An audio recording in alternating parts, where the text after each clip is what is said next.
Hello everyone, I'm Brian. Today I'm reacting to Emotions versus Logic, Inner War and Attachment, a chart of Prashant, 2023. So this is an interesting one. I don't know if I ever had this conflict. I've always been logical, but also emotional. They're, I wouldn't say necessarily in check, but they're appropriate for the most part. So I'm not exactly sure what the conflict is. I guess maybe I've always, I would say maybe in control of these things and my life for the most part, so it's never been necessarily in conflict. And anytime there's a conflict, I think things through so that it's not at the very, say most perhaps, it's not too much of a conflict, but at the very least it will be, fit in with my plans, I suppose. I don't know how to describe that. But anyways, let's go and give this video a shot. Pranam Acharya ji. Sir, my question is related to attachment. Sir, I find myself sometime dwelling on to dearment or attachment towards people, like important people in my life, and then there's a constant war inside me with my emotion and logic. So my logic says that no, this is not the way it should function, and then I sometimes even if I'm watching a video, your video, if I'm reading, I am not able to focus and I'm not able to, grasp what it is trying to say. So how to come out of this zone? I mean, it sometimes it happens quite frequently, and then I just remind myself that no, I don't have to do like that. But then it doesn't help sometimes.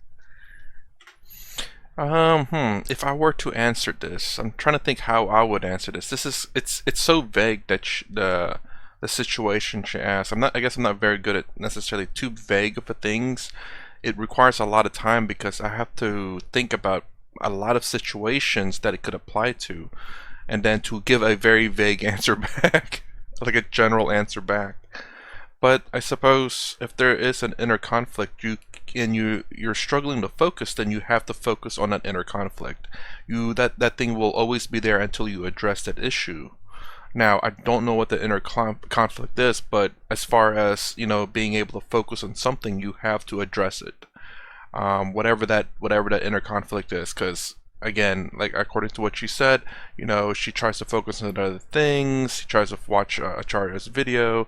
She's just unable to focus because of that conflict. So clearly the conflict has to be taken care of. You cannot avoid it. It is something that is very distracting in your life. So without knowing anything further than that, you have to address that conflict. Otherwise, you will be distracted perhaps every single day for a long time until you either forget about it, and then should it ever be brought up, it will then come back at you, or until you fix it, resolve it. Yes. Let's say there is a kid in the family, right? Man, he's so quick to answer. I wish I could think that fast. And the kid the entire year is showing up with a report card from the school. He probably has so much life experience that he's able to think of these things so quickly and wise. That's life experience. And the report card continuously says A plus, A plus. Every 2 months there is an assessment and the kid comes up and shows the card, and the card looks just glorious. And so you have a certain attitude towards the kid, right? You give importance to that kid then, correct? Right. I mean, maybe. Oh, since he said wait, perfect. Yeah, this is the reason why I like hearing about people's problems. Not like I'm like cheerful that they have problems, but it's just, and to ask them, how did you solve it? What did you do? Did it work? And this gives me experience, and it's not to say that their solution works for everyone. It is a solution to that specific problem. And then if you find another problem that's like it, you could give that solution and it could fix it. It's not to say that it will fix it, but it's another solution, a potential solution to a problem. It could work, it could not, but you have options. Imagine if you have 50 different stories, all roughly the same problems, and there's 50 different solutions. you find the one that's closely related to the problem that your friend is having. Out of those 50 problems that you've heard, it's like, this one sounds like his problem. Let's see if this solutions work. And there's about 3 more maybe out there that's kind of similar to it. Let's give those solutions as well, options. And then the more that you determine, like, if this one problem, very similar problem, has like 50, or should I say, if there's 50 problems that are all kind of similar and this one solution solves it, then you kind of know that that solution has a very high likelihood of succeeding. So I'm wondering if Acharya has so much experience in hearing people's problems or personal experience in this to be able to think up of solutions very quickly. And then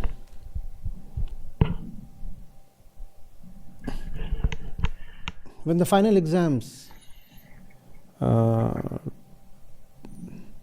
over, you, in your exuberance, in anticipation that the result will again be great, you decide not to wait for the report card. You decide to go to the school yourself and meet the class teacher and get the report card personally. And you go to the school and you meet the class teacher and you say, well, I am, let's name the kid. Let's name the kid. Something. The kid's name is, why don't I get random names? Tom. All randomness has gone, Geeta is in front of you. So. Name the kid. Mukhia. Oh. So the kid is, that's a strange name for a kid. It's a name at the least, Give me a tolerable name. Tom, Bob, just very generic. Oh. So you go to the class teacher and you say, I'm Champak's Didi. And I have come to personally collect the card. And the class teacher says, are you sure you are his Didi, the elder sister? Because till this day he was displaying somebody else as his Didi. Because we used to ask him every month to bring his parents and elders to us. And every month he would bring people to us, the entire family, and the entire family would consist of a lady he would introduce to us as his Didi. And that's not you. Who are you? And somehow you convince them that you are in fact the certified Didi. And he hands over the card to you. And the card somehow is all in red ink. From the first place till the last. C minus D, D minus Z minus. So it sounds like perhaps, well, obviously I don't know how the kid hired actors to do this, or maybe had friends, family to do that, and then obviously forge the papers, his grades. I wonder if he's going to suggest to confront the issue with the, I guess, I don't know, a brother, I believe, Didi's sister. Anyways, confront the child. Like, hey, you don't have to lie, to me.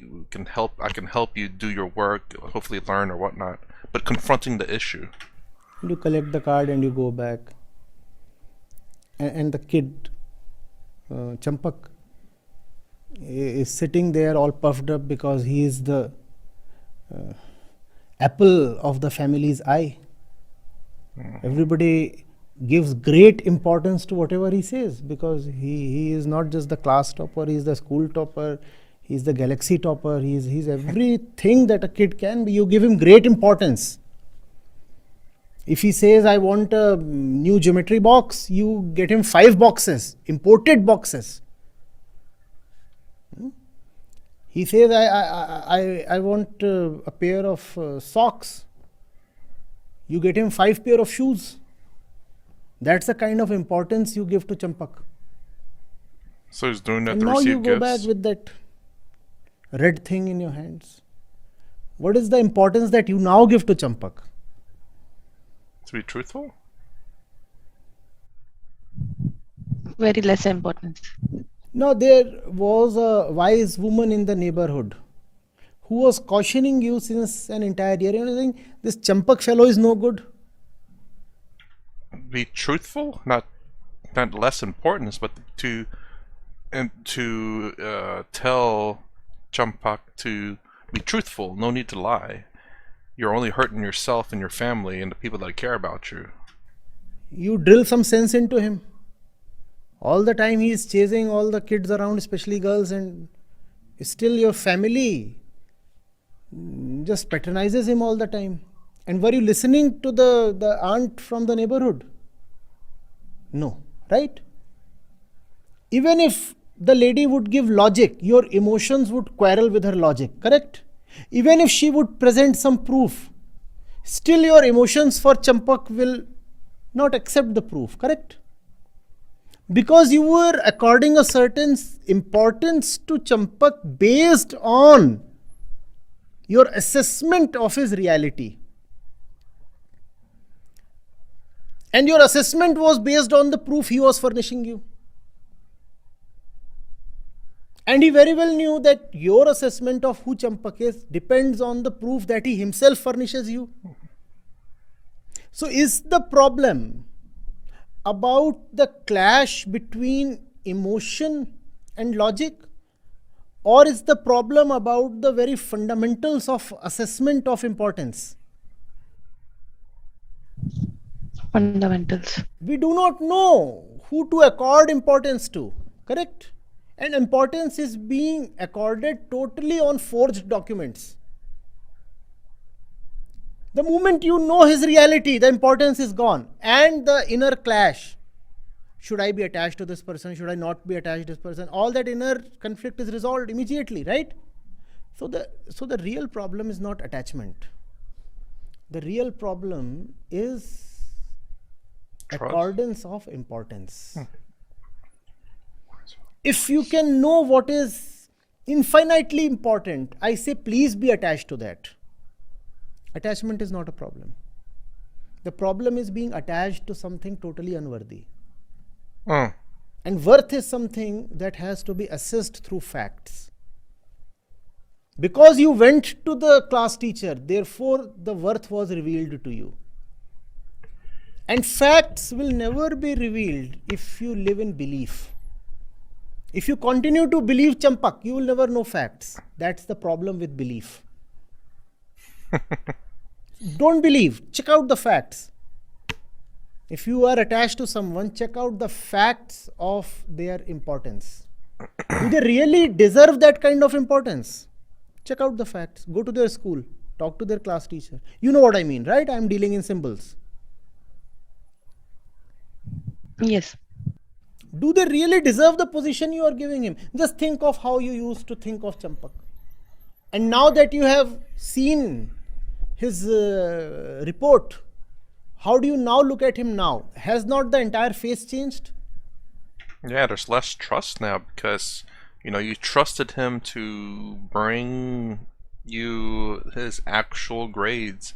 Now you know that he's willing to lie and forge stuff now. Trust is completely broken. You don't know if he's going to be telling the truth. You don't know what else he's lied about. Has not the entire face changed? Earlier, if no sound was coming from Champak's room, what would you imagine? That he is studying. That he is studying. Now, upon the same occurrence, you would immediately know that the fellow is up to some mischief. So, even your experience depends on your assumption. Earlier, when no sound used to come from Champak's room, your experience used to be great. Oh my God, such a great kid brother I have. He is studying even at midnight. That's why there is no sound. And he has bolted the door from inside. Now, having seen his report card, you know he is cooking something fishy inside. And that's why the room is locked from inside. Now you will rather call the fire brigade and break open. Having known now what kind of a disease you are, I just cannot trust you. That's what. We don't know the facts. We live in fancies. In relationship, that's a major problem. Once you are related to someone, you totally lose sight of their reality. And losing sight reminds me of Dhritarashtra. What to do? His blindness is not just symbolic. Being attached to Duryodhan, he totally lost sight of the facts of Duryodhan. Totally. Just lost it. It doesn't matter whether you are attached to a son, a daughter, father, mother, friend, or a husband, or a wife, or a lover, doesn't matter. Or a dog, doesn't matter. No, it's just coincidental that I placed lover very proximate to the dog. I don't mean anything.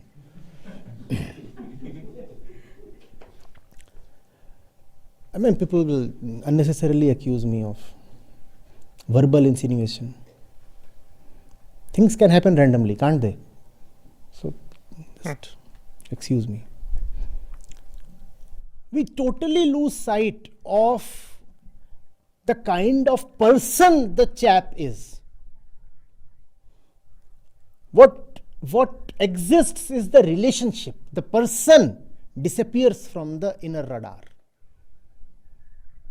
We just never evaluate what kind of persons are we related to. We simply say, oh, but he's my father. Hello, that's okay. We acknowledge that.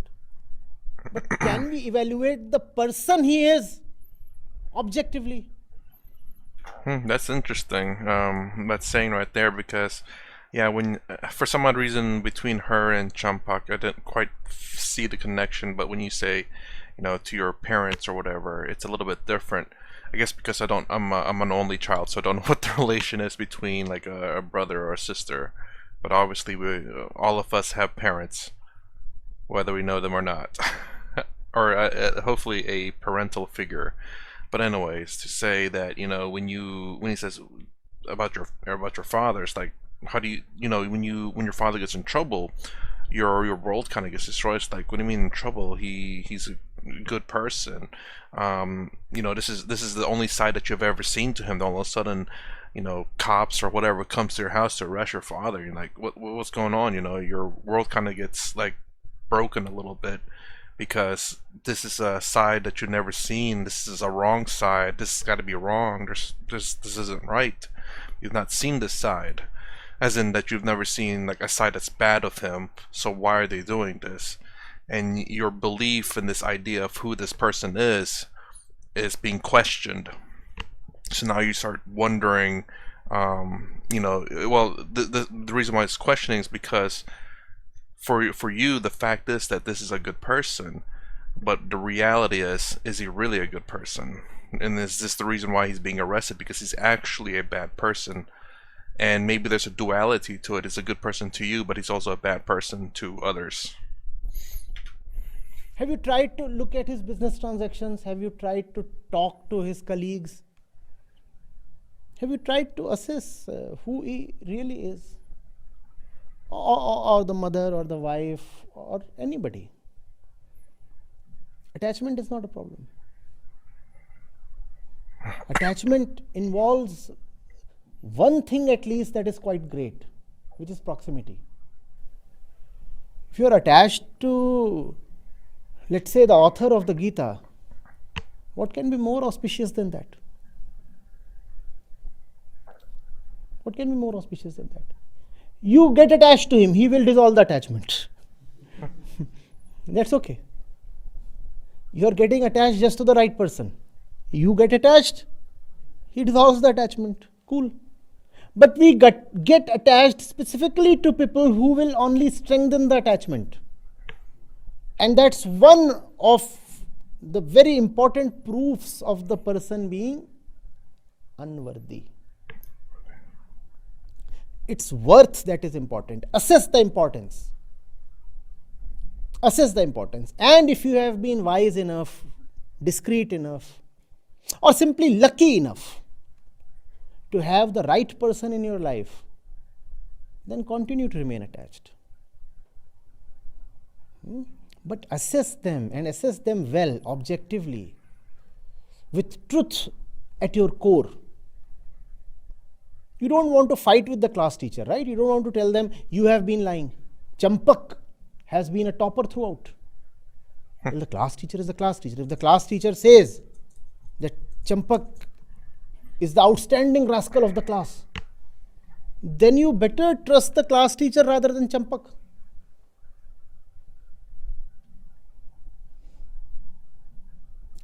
Outstanding because he is always standing out.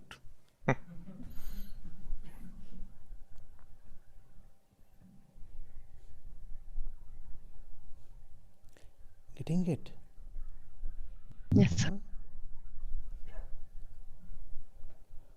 People often complain that fellow changed after 4 years of relationship. No, but he didn't change. He or she just revealed himself.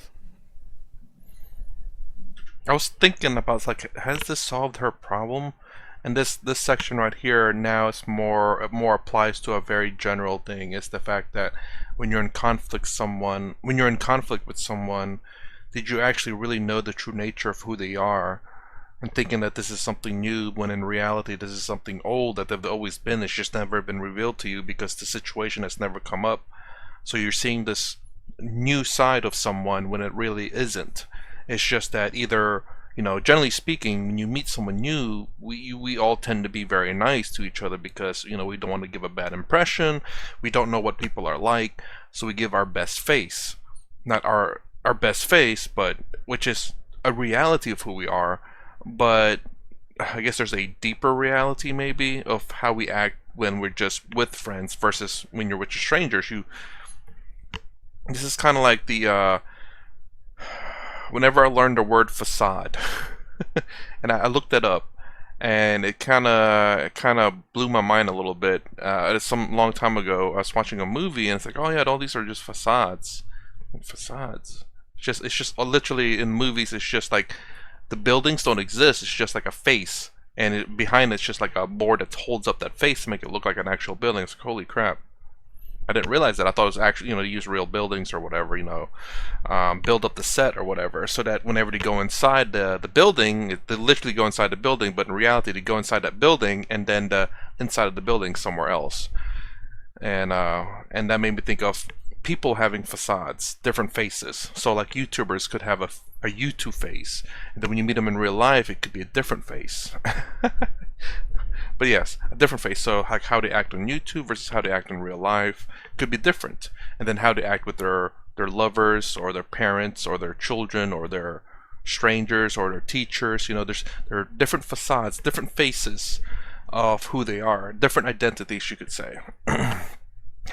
Now, I don't know if there's anyone that acts the same throughout the entirety of their life with everyone. That's kind of difficult because we don't know to act. I don't know how to say this, but it's pretty common and normal to act very kindly towards people and not act your necessarily true self, but a more kind and friendly self, which is still could be you. Now there are people out there who are mean, but they act friendly just to get on by. So those are not their true face, but there are people out there who are genuinely nice, but don't act that nice. But they're just genuinely nice and friendly, but they're putting an extra niceness to it. So I guess this just reminds me of the fact that whoever she has this conflict with, she thinks it's they have perhaps when they first met or whatever, they had a facade, a face that shows their kindness, and then all of a sudden it seems like this true nature, or they become angry or whatever, when in reality it's something that they've always had. He didn't even reveal himself. Your eyes opened a little after 4 years. The urge to be in a relationship often is so strong that we refuse to look at the reality. Something within us knows very well that if you come upon the fact, then the relationship will become impossible. So you want to keep the fact at bay. Keep the fact aside if the relationship is to continue. I guess it's kind of like the relationship built upon this foundation that you thought was the truth, when in reality it is the truth. It's just the fact that there's more foundation that you never knew about. Like this other side of your significant other or friend.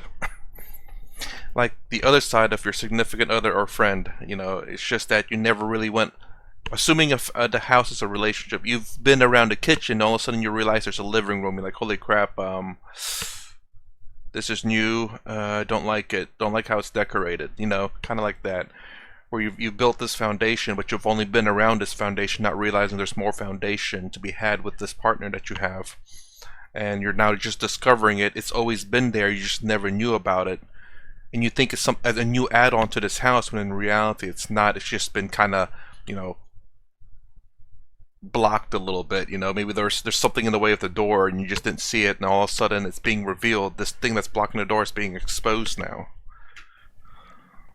I often ask people, don't you know very well of the issues that you must not raise in your relationship? Don't you know very well of the questions you must not ask your partner? If you know of these things, then you very well know that your relationship is founded on something very weak. Yeah. I was gonna say, yeah, you want to be open and honest with your partner. That way there's no secrets that can break that foundation. Again, kind of like that example I gave a little bit earlier. You're like, you thought this foundation, the kitchen area was all of the foundation, then you discovered it's something new. You're like, I didn't know about this and I don't like it. Or the the foundation that you built upon with each other is weak because there's all these secrets now that you're not liking or whatever that you didn't know about. We all very well know of the questions that would immediately spoil the relationship. Really? We all very well know of the issues we must never discuss with our family or spouse or somebody. You raise those issues and politics. Magically, that is called relationship management in today's time. They say if you want to manage your relationship, first of all, you must know the things you should not discuss. Yes. Very important, though. Influencers, you see, Instagram. Huh? They say that the best relationship managers are the ones who know what not to talk of.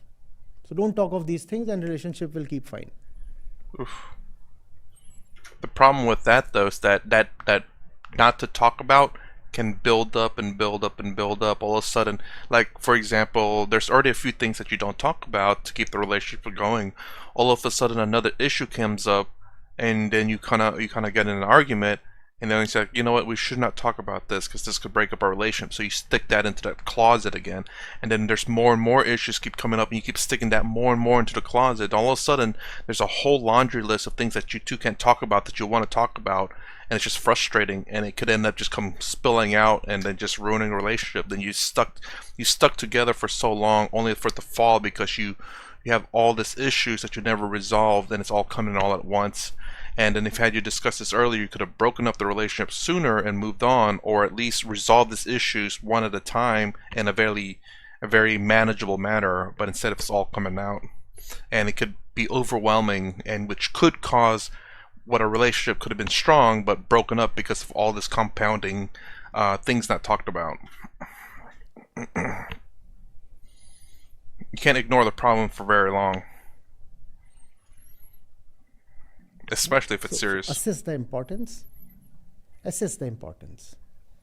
Ask, if the truth is important, does this person bring truth to my life? How is he important? Right? That's what the Gita teaches you. That's what self-knowledge is about. Truth is important, correct? Getting rid of bondages is important. Liberation is important. Is this person bringing liberation to me? Is he bringing light to me?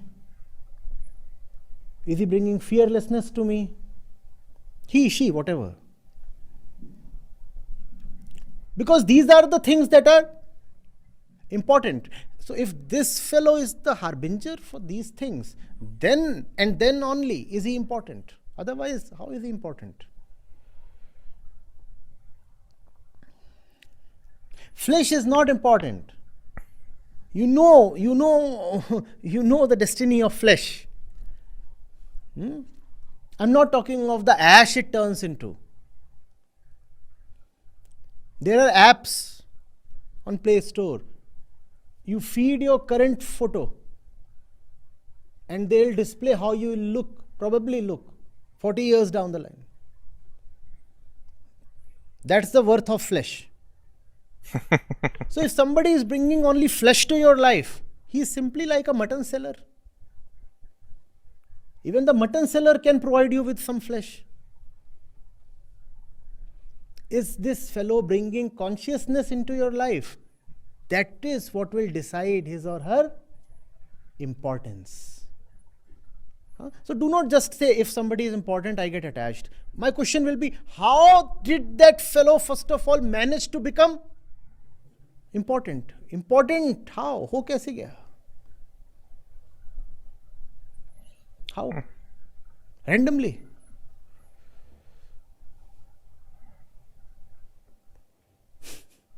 Anything becomes important.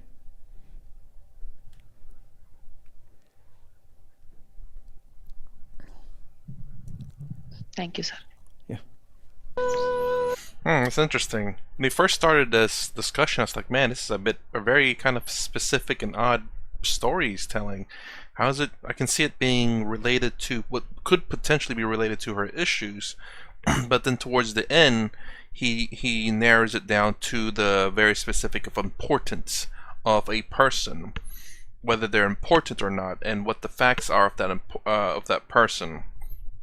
And that is a very broad answer that actually I think does answer her question. I don't know if it does or does not, but it seems like it, because from the answer I see it answering many different kind of questions. At least the most important thing whenever you're determining, when you're in conflict with someone. And again, I don't know what her conflict is, but maybe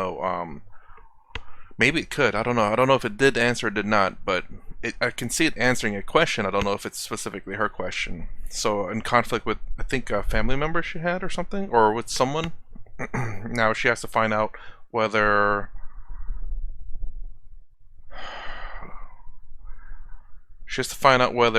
the person's, I don't know what her conflict is, whether that person's telling the truth or not, how important that person is,